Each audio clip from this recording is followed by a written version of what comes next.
today's Vikings, up against it as they try to get to the playoffs. They've got to win at Green Bay and then at home against the Bears, and they need to get some help. It's too complicated to even entertain the thought of what needs to happen. Whatever needs to happen isn't going to happen. They're not going to make the playoffs. Not having Adam Thielen for the rest of the season due to ankle surgery is going to complicate that effort, although KJ Osborne has done well in place of Adam Thielen as the number 2 receiver across from Justin Jefferson. Dalvin Cook activated from the COVID reserve list. Good news for the Packers.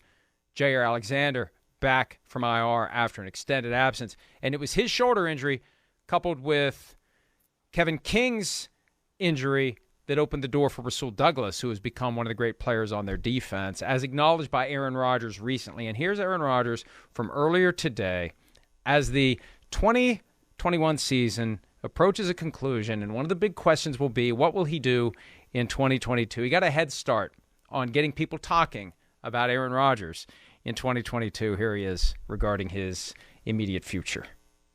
I wouldn't rule that out. I think that I'm just enjoying this season for this season. And I think there's playing next year will definitely be in the thought process. It won't be something where I'll drag it out for months and months, have conversations with my loved ones after the season, with Brian and Mark and Russ and coaching staff, and then make a decision at some point. I'm not going to hold the team back from anything. And once I commit, and if it's committing, to move forward here, it'll be a quick decision.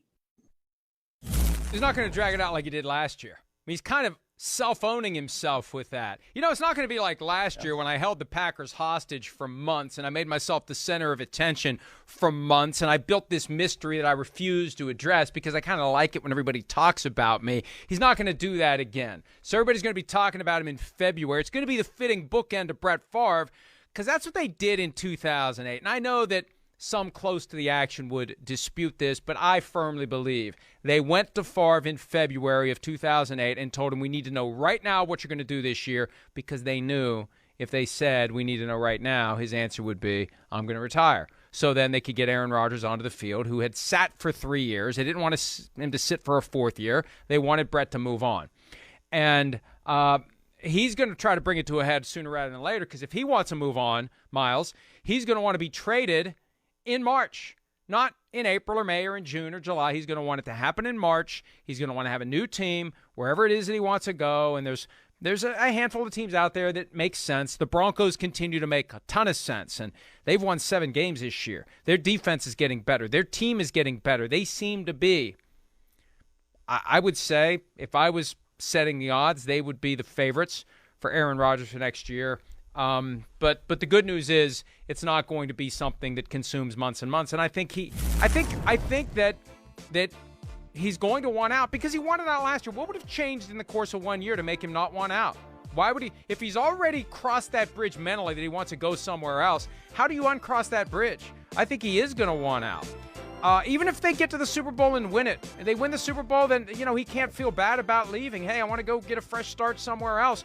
What are they going to say? You're ungrateful, you're this, you're that. He just delivered a Super Bowl. So that would be the perfect time to walk away. If I had to bet, I'd say he's going to walk away, and the top of the list for me is the Denver Broncos.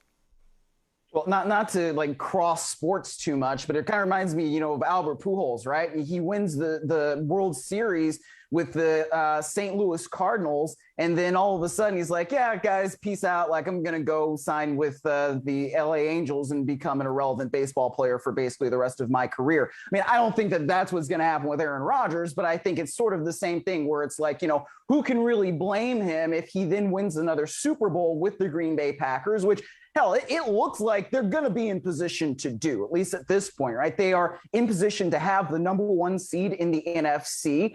And I think that their defense is better than it's been. That offense is clicking. He and Matt LaFleur are really on the same page. He and Devontae Adams have been as good as ever. They are on track to at least make it to the Super Bowl. So if they win that and he wins another trophy for Green Bay, at that point, it's kind of like, all right, I can go on with the rest of my career and go somewhere like Denver, go somewhere like Pittsburgh, where he was making googly eyes at Mike Tomlin earlier this season. And then we'll see how he does the rest of his career. But the fact that he's kind of like, I'm not ruling out retirement, I mean, it's also interesting. And I'll, not that I'm an Aaron Rodgers defender, but I will say that, going back and watching the press conference myself, he was at least asked about that. Right. So it's not like he was just like making it up or bringing it up like he does with the COVID nonsense on Pat McAfee. It was a question sort of clarifying things that he had said on McAfee. And so, that's where it came from.